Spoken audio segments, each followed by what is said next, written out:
Bon dia d'Històrics. Aquest dimarts hem viscut la segona jornada d'aquesta 34a edició del Torneig d'Històrics Roger Sánchez, que ens ha deixat el Vilafranca com a semifinalista. Doncs sí, Carles Garcia, els penedesencs sempre venen amb l'ambició al torneig i avui, aquest dimarts, han eliminat a tot un Lleida esportiu, tot un equip de segona B que, a més, era un fet històric, mai millor dit, debutava al torneig. Tot ha començat amb el primer partit, el Vilafranca, que jugava contra el Vilassar de Mar, un partit que ja li ha servit al Vilafranca per sumar els primers 3 punts. I un duel que veurem durant l'any a tercera divisió, ha servit també els dos equips perquè es provin de cara a trobar-se aquesta temporada a la Lliga. El duel s'ha decidit per un gol de Ramon Sardà, a assistència de Sergi Escofet, xut creuat que pica el pal i acaba entrant per donar la victòria als penedesencs, una victòria que els donava ja la idea clara de que contra el Lleida Esportiu buscarien l'accés a semifinals. Al final del partit, Sergi Escofet, l'assistent, valorava el bon paper del Vilafranca en aquesta estrena. Les temporades són difícils, portem pocs entrenaments i 45 minuts es fan molt llargs. També al ser 45 minuts s'ha de marcar ràpid, llavors els dos equips juguem a atacar i això fa que el partit sigui una mica boig i hem d'anar d'àrea a àrea.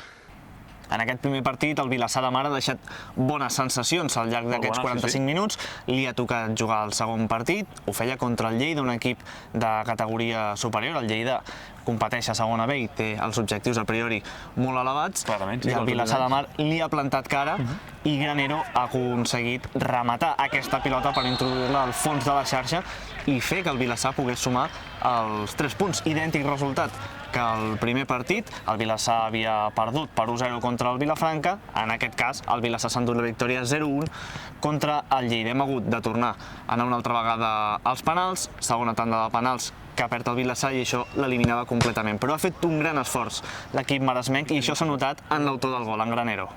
Molt content, és el meu primer any a tercera i s'ha de lluitar per jugar i per intentar jugar el màxim de minuts amb l'equip i molt content pel gol, però sobretot per la victòria. Contents perquè és una victòria més i perquè és contra un segona B, però bueno, al final aquests partits són per guanyar rodatge, per seguir competint i saber que ens trobarem a la Lliga. Per tant, podíem tenir un triple empat en aquest torneig dels històrics. Dos equips havien guanyat per 1-0. Faltava el partit definitiu, el Vilafranca-Lleida. El Lleida ho ha tingut tot per guanyar també per idèntic resultat, 1-0, i enviar-ho tot a la tanda de penals, però al final el Vilafranca ha decidit classificar-se. De fet, hi havia aquesta casuística que si el Lleida guanyava 1-0, la classificació per semifinals es decidiria als penals, qualsevol altra victòria del Lleida el posava a la final, i per al Vilafranca, a la semifinal volem dir, i per al Vilafranca tot el que fos no perdre, guanyava o empatar, el col·locava a la semifinal. El Lleida esportiu més físic s'ha notat en els dos partits, tant contra Vilassar com contra Vilafranca, amb un to físic més pujat, més temps de pretemporada, també una categoria superior, ha dominat i s'ha avançat amb un gol de Raúl González, que s'ha avançat al porter rematant de cap per avançar els blaus, però al tram final una bona jugada per la dreta del Vilafranca l'ha convertit Pol Via pel pal curt en el gol d'or per al Vilafranca. Una jugada molt de Murri, a més, veiem com posa la cama. Sí, exacte, s'avança i col·loca la cama i la pilota al punt just per anotar el gol del Vilafranca. A partir d'aquí, setge continu del Lleida esportiu, fins i tot el Vilafranca, l'última jugada treta a Fontanils, un central per defensar una falta lateral. Al final, però, resistència vilafranquina, i quina resistència, perquè si en Granero dèiem que estava esgotat, en Pol Via ha esgotat també, però és que a més, en les declaracions postpartit ha parlat clar i català. Difícil, però són partits per davant. Hem sabut reaccionar ràpid després del seu gol i després hem defensat com uns cabrons i hem aconseguit l'empat que ens ha donat el pas a semifinals.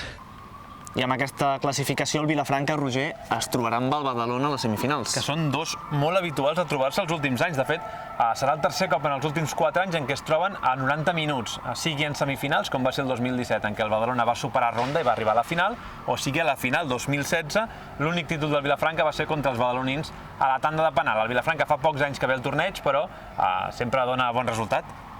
Podem escoltar el tècnic del Vilafranca, Ivan Moreno, que ja ens ho diu, sempre ve el torneig històrics a competir amb molta il·lusió.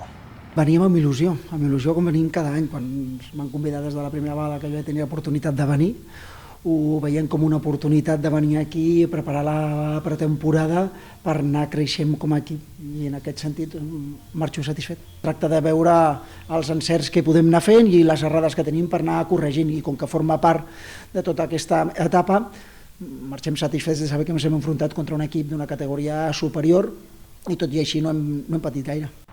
Pel que fa als altres dos místers, Alberto Aibar Peque, entrenador del Vilassar de Mar, ha destacat, ho hem dit, el Vilassar de Mar ha competit molt bé contra un equip de categoria superior al Lleida Esportiu i contra un equip plenament establert a tercera, el Vilafranca. Ha destacat el Peque el fet de com han competit amb equips de més rodatge, i Molo, l'entrenador del Lleida Esportiu, que s'estrenava al torneig, com hem explicat, ha definit que el torneig servia per tastar l'equip en l'herba artificial i per fer un pas més en la pretemporada, perquè recordem, la segona divisió B comença la temporada una setmana abans que la tercera.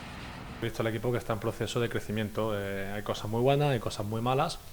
Reflexionaremos sobre el partido. Es verdad que al final es una superficie en la que nos cuesta más, pero también tenemos que saber que en esta categoría esa superficie va a estar y tenemos que adaptarnos a ella, y yo creo que es una prueba también para ir cogiendo también las dimensiones, el bote y todo lo que conlleva jugar en campos pequeños, césped artificial, y yo creo que yo me voy satisfecho porque al final es una prueba que nos vale para ver cosas y para reflexionar sobre lo que ha pasado. Tengo confianza en que hem fet un bon equip.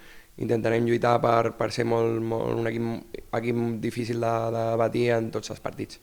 I aquest dimecres, tercera jornada, grup 3 de competició. Tenim l'Horta com a cap de sèrie, l'equip que va fer playoff la temporada passada. S'haurà d'enfrontar al Terrassa i al Sants, per tant tindrem un derbi. Exacte, obrirà la jornada al Terrassa i al Sants a les 6, a 45 minuts, recordem. A les 7, el perdedor d'aquest partit s'enfrontarà a l'Horta, cap de sèrie, tercer classificat l'any passat a tercera divisió, i a les 8, el partit que presumiblement serà el decisiu en aquest triangular d'equips de tercera divisió, 100% tercera divisió, aquest dimecres a l'Històrics.